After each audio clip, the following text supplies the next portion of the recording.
Okay, so we'll go ahead and get started. My name is Ethan Bull, and I am a pre-health advisor in the A Center. I will share my screen so you can see the presentation. So this is the AMCAS walkthrough for the 2023 application cycle. This is the MD school or allopathic medicine common application. It's called the 2023 cycle because you'd be starting medical school in summer/fall 2023, but you'd be applying in 2022, just coming up. Awesome. And so just an introduction to our office.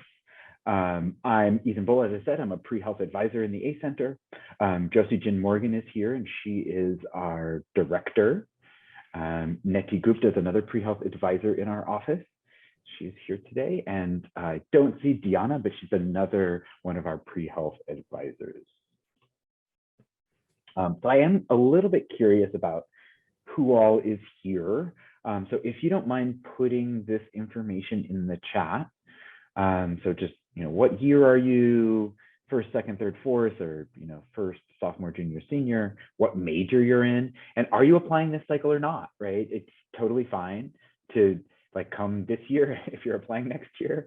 And so just curious if everyone's getting ready to apply this cycle, or if some folks are coming to get some information for next year.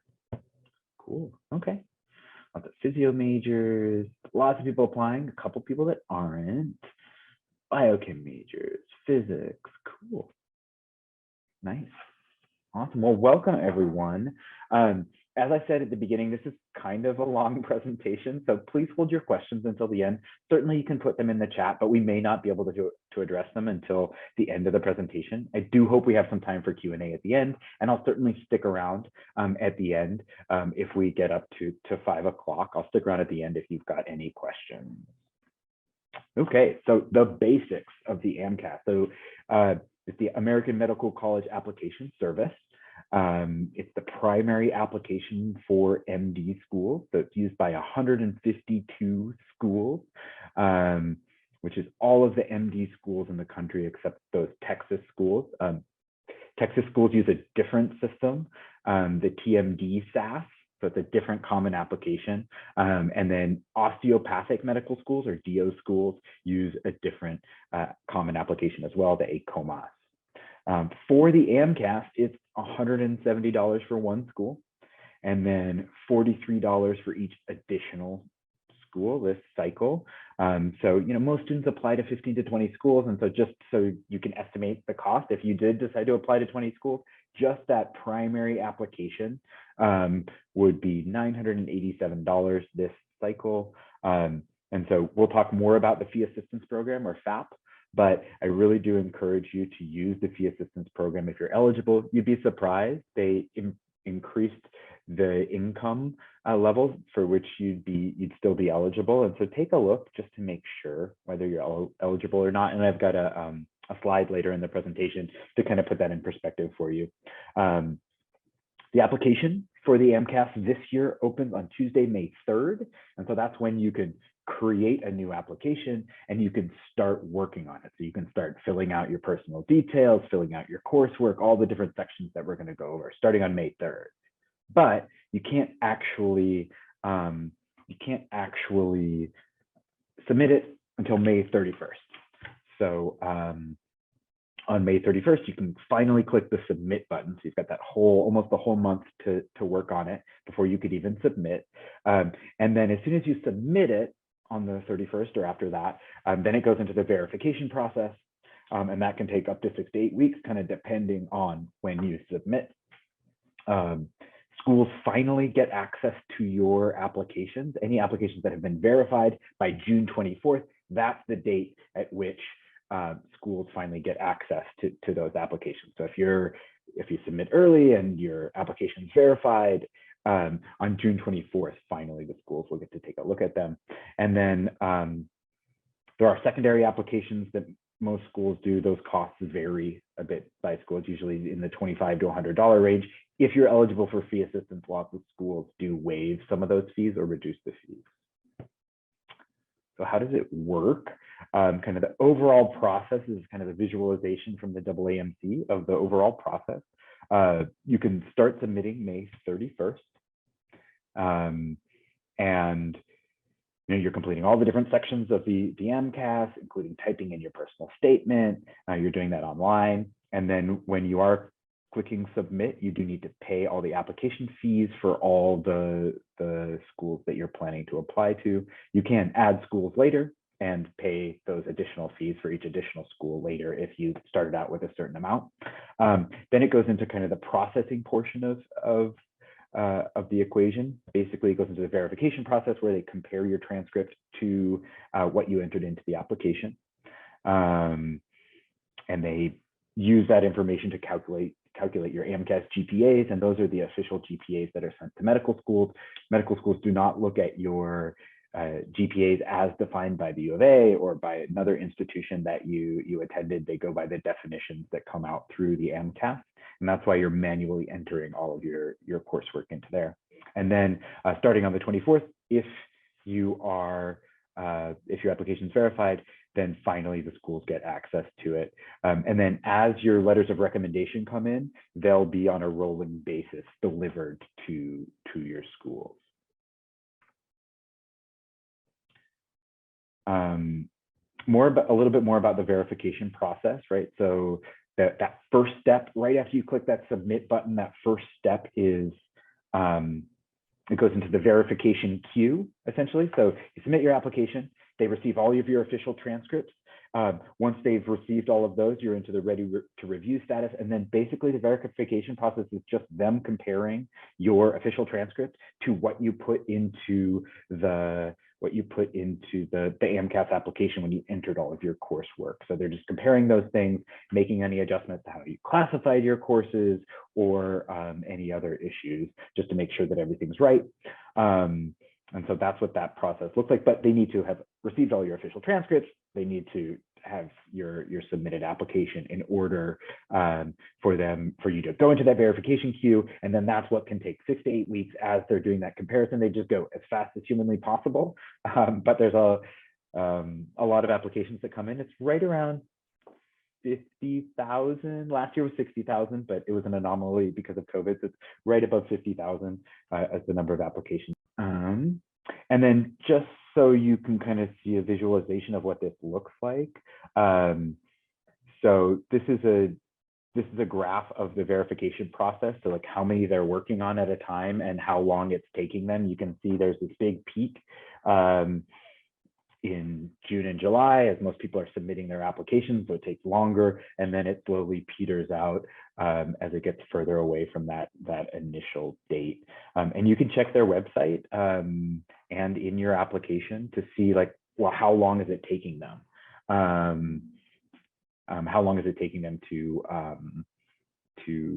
process and verify applications at this stage? And the more people that are submitting, the longer it takes, and they just go in the order they receive them. And we will talk a lot more about transcripts. A general timeline. This is a general timeline. This is like in a perfect world in which nothing else, no other complications exist. This is the kind of timeline that we recommend, but there's no one right timeline. There's lots of wiggle room in here. And so kind of in this zone that we're in now, January to May, the things that I usually recommend for the application timeline, you're talking to your recommendation letter writers, you're taking the MCAT, you're starting to draft your personal statement, the work activities section, you're drafting the extra essays for the most meaningful experiences section, you're ordering official transcripts just for yourself to use to enter your courses into AMCAS, so that you are entering them exactly as they look on the official transcripts. So there are no surprises in the verification process. And then you're prepping to have your official transcripts sent to the AMCAS after grades are available. So you're making sure you're coming to a presentation like this to make sure you know how to order them at your institutions. But right, if you did dual enrollment credit or something like that, you'll need to look into that process at the community college in which you got your dual enrollment credit and those kinds of things. May 3rd, the application opens.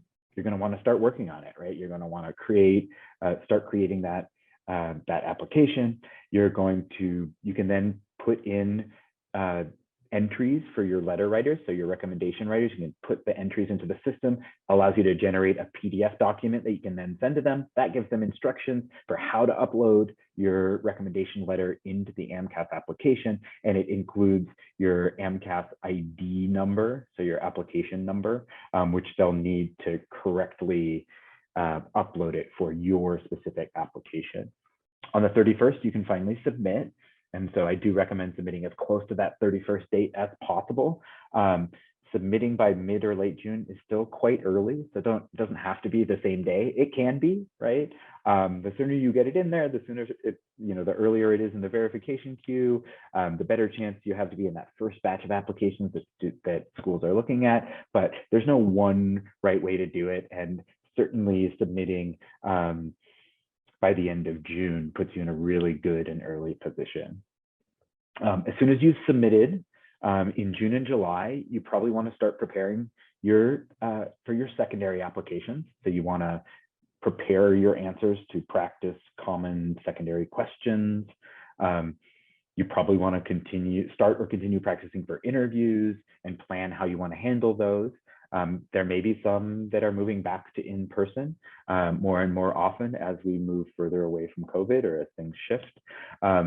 You may want to start or continue to build knowledge of current healthcare issues. That's something that sometimes comes up in interviews. And so, subscribing to email newsletter like AMA Morning Rounds, or listening to podcasts regularly can be a good way to keep up with that stuff. In July and August, your secondary applications will usually start coming in. You want to get those back within 2 weeks, but sooner if you can. And you're just going to be weighing the most polished and refined secondary essays you can create with getting them in as fast as you can.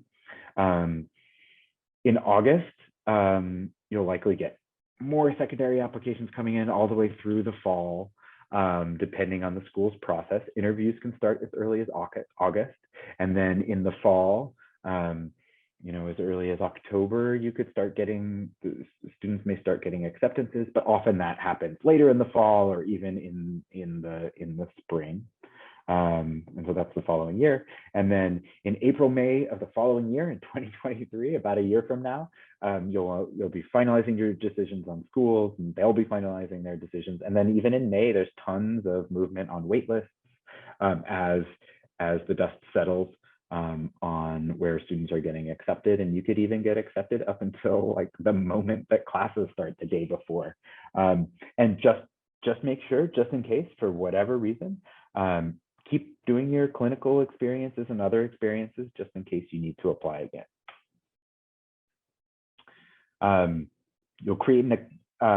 You'll sign into the application through the AAMC website for the AMCAS. You likely have taken the MCAT or signed up for the MCAT, in which case you already have a AAMC account. And so you're just going to actually sign in with that same username and password into the MCAT.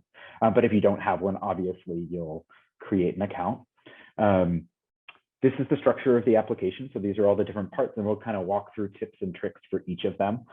It's identifying information, schools attended, biographical information, coursework, work and activities, letters of evaluation, also known as rec letters, medical schools, essays, and standardized tests. This is what the main menu looks like. They've added, if you can see on the right-hand side of the screen, they've added a few convenient links here where you could print your transcript request forms. We'll talk about those a little bit later. You print your recommendation letter request forms, or even print your application so you can proofread it or have a copy for yourself.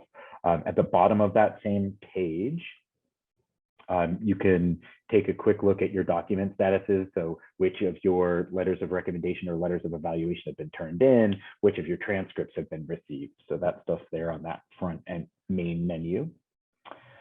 First section is identifying information. You do want to include all your student ID numbers from U of A and other institutions that you've attended. So, it's optional in the system, but it's definitely worth doing. If for whatever reason there's any disruption or issues, this will make it so that they can match your transcripts with your AMCAS ID, and so it's definitely a great backup plan. Other elements in this section, you can only really change by updating your AAMC profile. And so just know if you're updating your AAMC profile, that changes what happens in this section of your AMCAS as well. They have, and you can kind of see a visual representation of what it looks like now. They have created now, so you can scroll down through the entire application as opposed to clicking on different sections like it was in the past. The next section is about schools attended. So you are going to need to include every single college or university you've attended and every session that you've attended. So if you got dual enrollment credit through a community college at your high school, you're going to include that, and you'll need the official transcript for that. If you got study abroad coursework, you'll need to include that material and that as a school. But it's kind of, study abroad is rather complicated, and so I'm going to refer you to the AMCAS guide. There's an official 2023 guide that's already out on, and it's like 90 pages long, and it's going to give you all sorts of amazing instructions. Page 42 is where they talk about how you're going to do the study abroad coursework, and it really depends on, right, did you get the credit from a foreign university through your current university, and how it shows up on your transcript and that kind of stuff. And you're also going to include all summer and winter sessions. You will need to generate a transcript request for each school that you've attended, which is going to include your AAMC ID, and you'll need that information. So when you're putting it in, for most of your schools, you're going to need an official transcript. So you're going to say, yes, it's going to generate this PDF document, which is going to have your MCAS ID on it. For some of your schools, you may need to actually deliver them a copy of that document.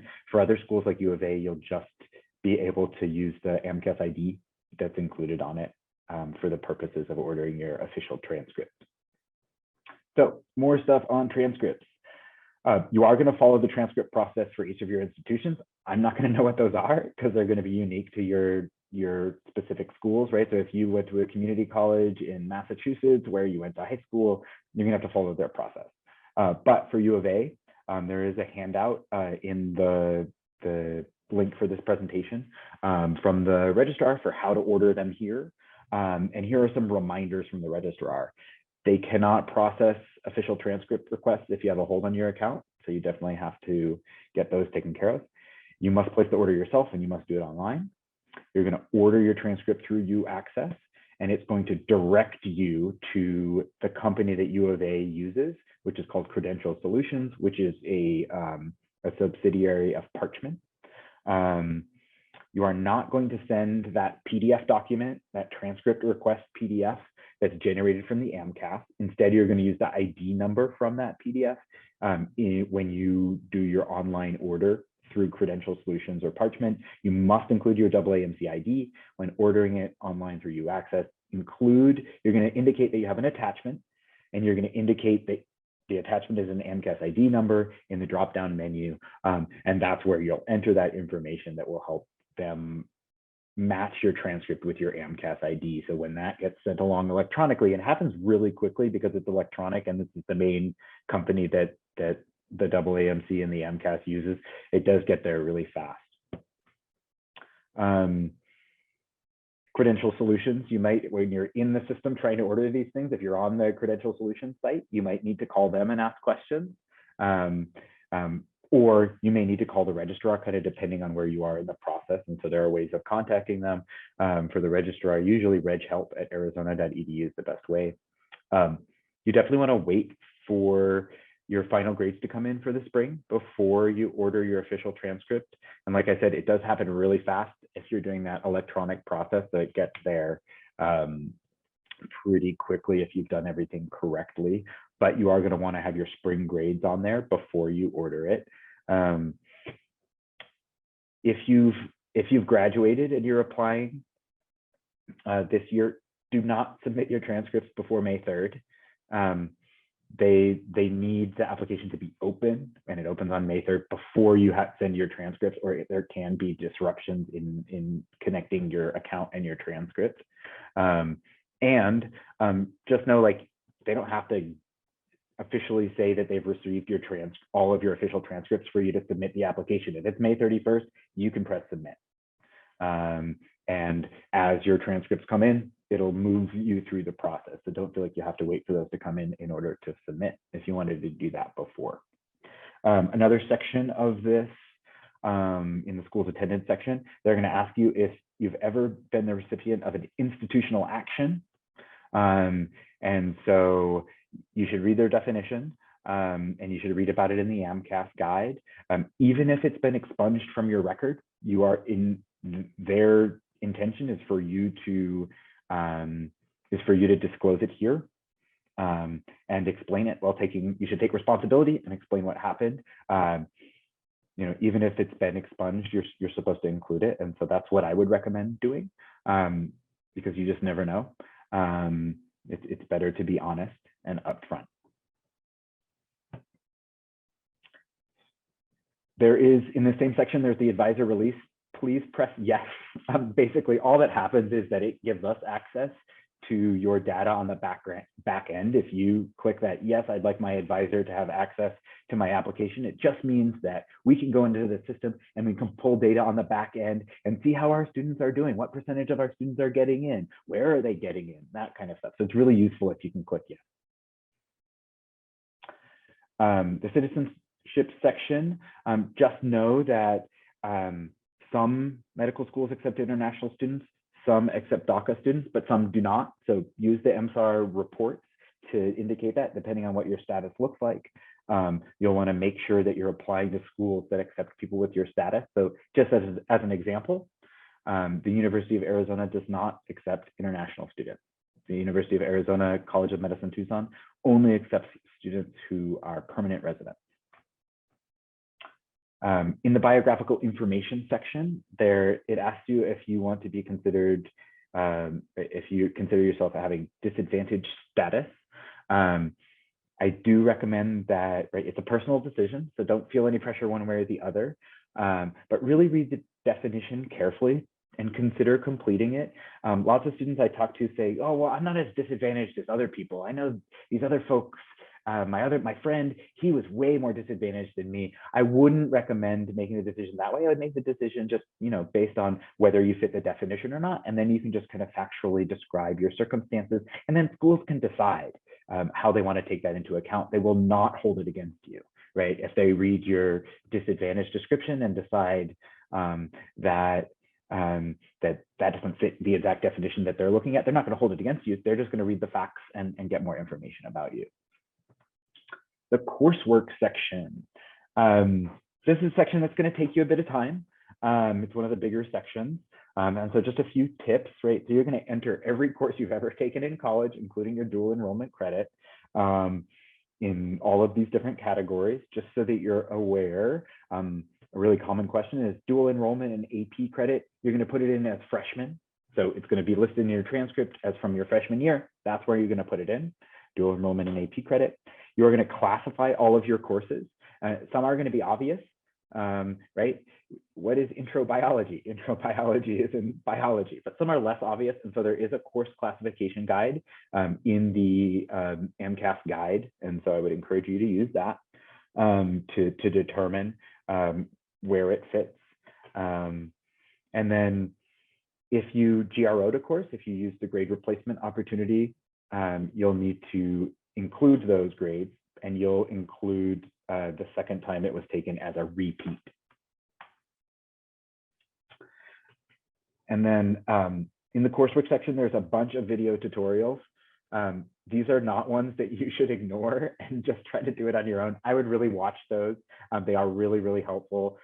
Maybe all of it seems obvious except this one thing, right? And so I definitely recommend taking advantage of those tutorials. They're pretty good.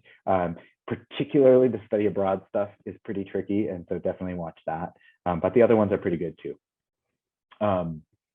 Last year, on average, students had to create 52 entries for courses in this section of the application. So you're going to be doing a lot of these. Like I said, the MCAS does not recognize grade forgiveness. So if you got a GRO at U of A, that affected your U of A GPA, but it will not affect your GPA in the same way for the AMCAS. The AMCAS is going to factor in both times that you took the course. They're not going to remove the first time that you took it. So your AMCAS GPA may be a little bit lower if you did use the GRO option than it is at U of A. You can indicate future coursework that you're planning. This is especially useful if you haven't finished all the prerequisites, which is fine. And you can also indicate coursework that's in progress. For example, if you're taking summer courses, right? Spring courses, you should wait till your grades come in. But for summer courses, right, you might be right in the middle when you submit, and you can indicate they're in progress or that you're planning them for the future. And schools aren't going to be super nervous about it if you like said you were going to take a class in the future and didn't end up taking it. You took something else instead. It's not going to be the end of the world, but you can put it in there. And then in terms of verification and course classification, the truth is the AMCAS might reclassify some of your courses based on what it says in the official catalog for U of A. And so once that verification process happens, you can go back in there in the system and take a look at whether they reclassified things. If you disagree with anything, you can do an academic change request. It does slow down the process a little bit, but it's definitely worth it if you think they misrepresented one or more of your courses. In terms of calculating your GPA, if you want to know before you complete the AMCAS what your GPA is going to look like from the AMCAS, you can use the tools here. And again, the presentation link is in the chat. So there's a GPA calculator that's just an Excel sheet. So if you click on the link, it downloads this Excel sheet, which was created by Loma Linda Medical School. And you'll have to manually enter all your grades in and check off which ones fall into the BCPM categories. And then you'll need to use the course classification guides to help you decide what falls in those categories or not. But that'll help you calculate and also help you be prepared for that section of the AMCAS when it opens. Once your application is verified, you can use the print application function of the AMCAS to view what the final calculated AMCAS GPA is going to be that's going to be sent to your medical school, just in case it's a little bit different. The GPA report that's sent to medical schools looks something like this. And on the back end, medical schools may do something different with it. But this is how the AMCAS spits it out to medical schools. So they have it divided out by each of your years: freshman, sophomore, junior, senior, post-bac undergraduate coursework, cumulative undergraduate GPA, and then graduate GPA. So those are the separate sections, and how different medical schools will deal with those a little bit differently. The work activity section is probably where you're going to spend the majority of your time in doing this application. It is quite a bit of work. And you are going to, you can add up to 15 entries. You don't have to have all 15, but you cannot have more than that. Of those 15, 3 are going to be your most meaningful experiences. And so for the first 15, you're going to have, for the main 15, you're going to have 700 characters to describe them. For the most meaningful, you're going to have those 700 characters plus 1,325 additional characters to write about why that was most meaningful to you. For each of these entries, you can include different date ranges, and you can enter hours that you're anticipating in the future. Just be really clear to make sure that you're indicating those are future hours. I have not done them yet, but I am planning on them. And you can even enter activities that you haven't started yet, that you're planning to start in the future, that you're anticipating.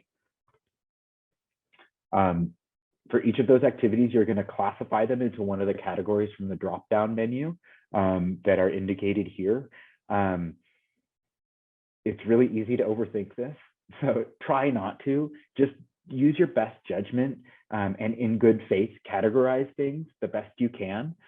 Schools are not going to hold it against you if you accidentally, you like worked in the gift shop of a hospital and you were interacting with patients regularly, so you decided to put it in as volunteer medical clinical experience. And then when the schools read it, in their mind, for their medical school, they don't consider that a very strong clinical experience. They're not going to hold it against you. They're not going to be mad at you as long as you're clear about what it was that you did and you're clear and honest about it. What category it falls into is not quite as important. I mean, do the best you can, do it well, but don't feel like it's a big deal as long as you're doing it in good faith. For each of the 15 activities that are not most meaningful, those 700 characters, you do want to spend a bit of time making sure that we know what that activity was. It's not always clear from the title, so definitely invest some characters in that. But many schools also like to see you talk about what you learned or how you grew from the experience, perhaps even relating to some of those AAMC core competencies and keeping those in mind. And so you may want to, in a portion of those 700 characters, talk about that, like, what was important about this to me? What did I learn? For the most meaningful, those additional 1,325 characters, that means you have 2,025 total characters. You want to take advantage of the space. You're going to fill up most of it. You're going to write an additional essay for each of those, and you want it to be a polished and refined piece of writing.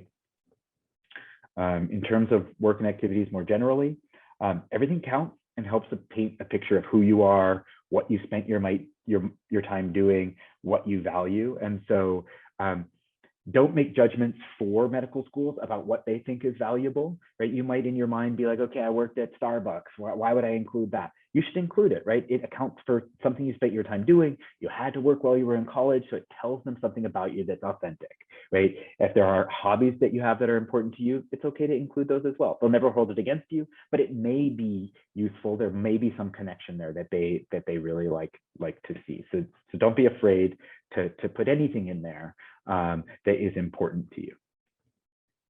In terms of future activities, like I said, you can indicate experiences that you're doing now that are going to continue into the future, and you can do a separate date range to say, these are my anticipated hours in the future.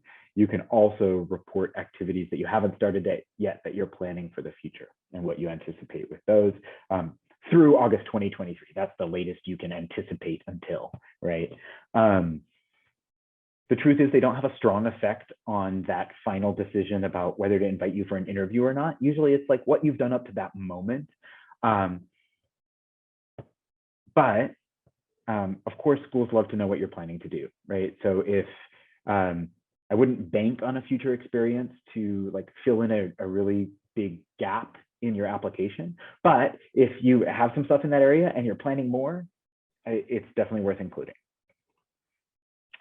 In the work and activities section, you are going to be including shadowing. And so there's some different strategies you might consider for how to do that. There's no wrong way or right way to do it as long as you're clear and honest and direct and people can understand what you're doing. And so you can put each shadowing experience into different entries if you have more than one. You can put all of your shorter term shadowing experiences into one entry. You can divide all of your shadowing experiences into two entries. One that was particularly meaningful to you, that was really impactful, right? And then the other entry could include, 3 or 4 other shadowing experiences that you had all grouped together. You could put all of them into one entry and select that as one of your most meaningful, right? And then, use the 700 characters to do kind of the basics, like here's what it was, here's who I shadowed. And then you could use the 1,325 characters to describe one that was particularly meaningful to you. And then there's probably ways that I haven't thought of that are useful ways and clear ways of giving that information. So don't feel like there are some strategies that you can use. This is a slide from a presentation from the Pre-Health Advising Office from last year from Utah. And I just think it's useful in showing kind of some of those strategies that I just talked about, right? Like you have to include a contact name and title. So what do I do if I'm including multiple people? You'll choose one that was more important or more valuable, right? If you have multiple entries in one, you'll make sure to add their organization and contact info, right? For that one that you wanted to separate out. So you will want to include those elements, right? If you're doing a big, most meaningful one, right, you can kind of see these different date ranges that you're choosing. You'll have the contact details from the one that was maybe the most meaningful one that has that contact and the place where they work, the organization name. So there's a bunch of different strategies you can use there. The next section is the letter of evaluation section. This might be one of the sections that you want to do really early in the process. Because as soon as you create a letter entry, you can generate that PDF document. You can send it right along to your letter of recommendation writers, and then that gives them as much time as possible to get those written. In this section, you are going to be choosing individual letters. We do not, at the University of Arizona, you are not going to choose committee letter or letter packet. That's something that some other schools do, but not that we do here at the University of Arizona. So you're going to choose individual letter. And this will not negatively affect your application. Don't worry, regardless of what it seems to say on a school's website, this will not negatively affect your application. You're just going to be submitting individual letters because that's what your school does. And you can submit your application and likely should submit your application before your letters come in. So don't feel like those have to be in before you can submit. You submit, and then those letters just have to be come in before schools actually want to review those letters. And usually that's in July and August. So again, that PDF for recommenders can be generated once you create one of these letter entries. You'll email that PDF to your letter writers. The truth is, most schools aren't going to be looking at these, right? So June 24th is when schools get access to your account, to your application, and then they send out secondaries, and then secondaries come back. So hypothetically, the earliest a school could even want to look at your rec letter would be July 15th-ish. So you can set those dates for your recommenders, July 15th, August 1st, that kind of range, because most schools want your application to be complete before they start looking at those different parts and reading those rec letters and making decisions about interviews. And so that's when the secondaries, when you submit those secondaries back, that's when they start wanting to look at those letters. Double check school websites for deadlines. They can vary for rec letters, so double check that. You cannot view your rec letters. So if your recommender tries to send it to you, do not let them. Do not look at it. Delete it immediately. Avert your eyes. You're not allowed to see them. In terms of what to send to your recommenders, here's what we recommend. Right, after they've agreed to do it, obviously follow their lead, but we recommend creating a letter that details your experience with them, so what you've done together. This is a way of guiding them as to things you might want them to talk about. Obviously, you don't get to decide that, but this is a way of saying, hey, here's what we've done together, and it can guide them in that way. A timeline for when you're going to send them this PDF and when you want the letters in, copy of your resume, draft of your personal statement, anything else they want, and then the official AAMC AMCAS letter writers guide that includes the core competencies and gives them a little bit more instruction, about how to write a letter, or what factors they might want to focus on in the letter. And then, as we talked about, May 3rd, you can create those letter entries, generate that PDF, and send it along to your letter writers. You can upload up to 10 letters, but that's definitely too many to send to schools. Last year, the average for applicants was 2 to 3 letters. Our opinion is that 5 is a sweet spot, and we'll talk a little bit about what those letters might include below. Many schools have minimum or maximum letter requirements, so definitely make sure you're researching your schools. They'll also have requirements around what types of letters they require. In the AMCAS, you get to choose which letters go to which schools. Most students send all their letters to all their schools, right? So I've got my 5 letters that I'm really confident about. I send all of them to all my schools, but you can pick and choose if you know a school has a particular focus and you want to send one extra letter or a different letter to them. That's something that you can choose to do. You've got lots of flexibility in the system. Our recommendation about which letters to get, and again, this is just a recommendation. Check your schools to see what you have to have. This is just what we think covers your bases for most schools in the country. So 2 science professors who have taught you in a science class and given you a grade, 1 non-science professor who's taught you in a non-science class and given you a grade, 1 clinician, maybe a physician or a nurse practitioner or a physical therapist, and then 1 other, depending on what experience you have. Maybe it's your PI from your research lab, maybe it's your employment supervisor, maybe it's a volunteer supervisor, maybe it's the supervisor of your mentor program, whatever it is else that you have. We think that's a nice combination of options that'll cover your bases at most schools. Once you've created an entry, and you can see this is what it looks like once you've created an entry, you can see the little button where you can generate the letter request form. That's also on that main menu as well once you've created that entry. If you are a re-applicant, so if you're applying again, try to get an updated letter. You want at least the date to be more up to date. And preferably it might reflect something you've done since the last application cycle. So work with your recommenders on that. If you're applying after a gap year, again, be sure that your letter reflects what you've done as recently as possible, right? So, talk to your letter writers and make sure to keep them up to date with what you've been doing. You can use Interfolio, but for most students, it's not necessary because you want those letters to be as up to date as possible. Storing them in Interfolio from past years isn't as useful for many students. Where it does become useful is when you're applying to multiple common applications. So if you're applying to the AMCAS, the ACOMAS, and the TMDSAS, so the Texas Medical School, the DO application, and the MD application, then it can be useful. You can have them upload their letters into Interfolio, and they don't have to upload it into 3 different applications. So that's where I think it's primarily the most useful, but there are ways to use that. And then there are lots of tutorials about rec letters in the AMCAS. Lots of video tutorials and stuff, and I definitely recommend viewing those as well. This is kind of what the basic process looks like. You generate the letter request form, send it to your letter authors. They create the recommendation letter and upload it into the AMCAS. And then when anytime after June 24th, or when your application is verified and schools have started looking at your application, the AMCAS forwards those to medical schools. And then as your letters come in, the AMCAS will continue forwarding those on a rolling basis to schools, right? So if your letter comes in July 1st, they'll forward it. July 10th, they'll forward it, right? So schools will continue to check in the AMCAS to pull out any additional information that they're waiting for.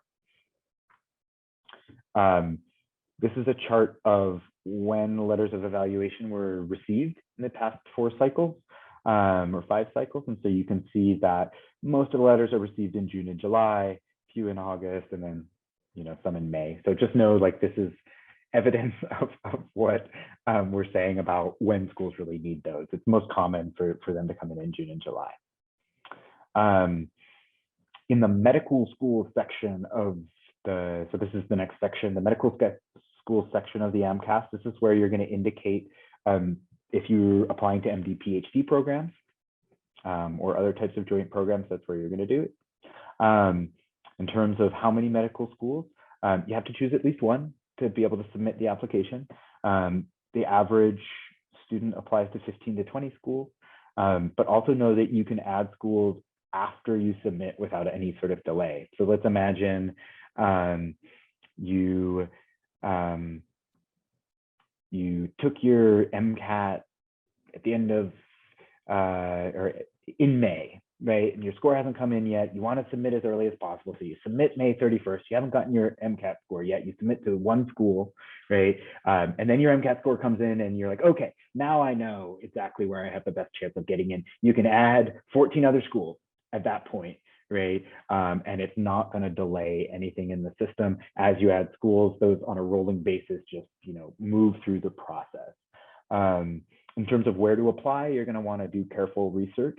I usually recommend starting with the MSAR, often going to school websites, creating a spreadsheet. You might look at mission statement of a school, place or region where it's located, the tracks or emphasis areas that they offer, programs, student clubs, resources that are available on campus, their curriculum structure. Certainly the metrics is a big piece of the puzzle. Like, is your GPA in a range and your MCAT score in a range that's going to be competitive? State residency, make sure that they're accepting enough out-of-state residents to give you a good enough chance of getting in, and what are their letter of rec requirements, what prerequisites do they include, just to double check those elements. I do think this is an area where there's just so many steps and so many things to do that students maybe don't spend quite as much time, but I do have to say that the better you do your school research, the better chance you have of getting in. If you choose 10 schools that are a great match for you, they exactly care about all the things you care about, you have a better chance than getting in if you just pick 30 schools out of a hat. The next section is the personal comments essay, or also known as the personal statement. Read the details that are included, right? It kind of gives you several questions. I mean, essentially it's, why do you want to go to med school?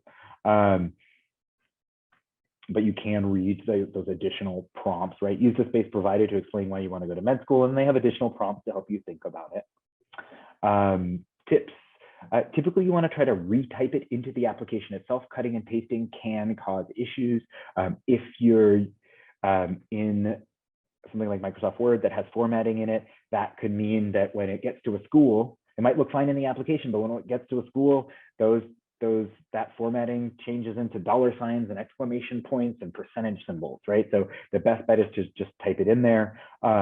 If you're pretty tech savvy and you understand how this works, you can use something like Notepad that has 0 formatting, and then that allows you to copy and paste without fear. But I usually just recommend typing it in there. Got 5,300 characters. It does not let you do more than that, so that is your limit. And you want to be close to that if you can. And then, we did do a workshop about a month ago about personal statements, so definitely take a look at that on our website if you've got questions about that. You can definitely work with our office on that too. If you are applying to MD, PhD programs, you will have additional questions, including 2 additional essays. So you're going to need to write an essay up to 3,000 characters stating your reasons for pursuing an MD, PhD. You're going to enter your total hours of prior research experience, and then you're going to write an essay about a significant research experience that you've completed, and that's up to 10,000 characters, which is huge. So definitely work on it in advance. The standardized test section is the next section. Your MCAT scores are automatically going to be imported into your AMCAS application, whether you like it or not, unless you voided your score. But then schools do still get to know that, schools do not get to know that you voided your score. But it does count towards one of your 7 lifetime attempts. But yeah, so they're automatically going to be looked at, imported in there, and you can look at all the different section breakdowns in there as well. And you should indicate any future MCAT testing dates, especially if you're retaking the MCAT after you've applied. You want to indicate that you have a future MCAT set up so that schools know to wait for that new score and not to make a decision on your old score. So make sure you put that in there. There is a new test this year that the AAMC has been developing over the past several years. It's called Preview, and it's a new situational judgment test. Some schools are using it, so pay attention to what your schools are asking for. That'll help you determine whether you need to do it or not. It's similar to Casper, if you're familiar with that. It's again a situational judgment test. It's meant to measure the soft skills that schools are looking for, some of the competencies that schools are looking for. And you're not generally not able to study for them is the idea, right? Like obviously you want to prepare and know how the test works and that kind of stuff, but it's not something you can study for like the MCAT. Those scores are also automatically imported into the AMCAS application if you have to do them. At the end, you can submit. You have to do certifying statements. A great way to proofread is on that main menu to use the print application function. You might even print it off on paper, and it's a good way of proofreading it to see if you can find any errors before you finally submit. Things you can do after you submit, you can add medical schools. Like I said, there's no delay, but obviously you have to pay, right? So as soon as you, like when you initially submit, you have to pay for as many medical schools as you're applying for, and that initial 170, which includes 1 school, and then any 43 for each additional one. If you go in later and add more schools, the instant you add that school, in order to add the school, you need to pay the $43 for each additional school. You can go in there and re-give us access to your data. So if you forgot to do that the first time, you can go back in there and check that box. You can add letters of recommendation up to those 10, but you can't delete any. So if you created a letter entry and the letter comes in, you can't delete it. But you can, if you get a new letter some point later in the cycle, you can add a letter. You just want to make sure that you're getting it in a timely fashion so that schools know to look for it and haven't, right, depending on where you are in the process. You can change ID numbers, contact details, that kind of stuff. You can also change reported future MCAT testing dates, right? So if you get your MCAT score after you submitted it, you decide to retake it, you can go back in the system and report a future date. When you do make changes, you have to certify and officially update your application. It doesn't cause delays. It's just a normal thing. You might have COVID questions in a secondary application. That's typically the most common place you're going to see those. We recommend that you just be clear, factual, and to the point. So it feels like you're taking responsibility, you're not making excuses, but you're sharing the circumstances that were limitations for you.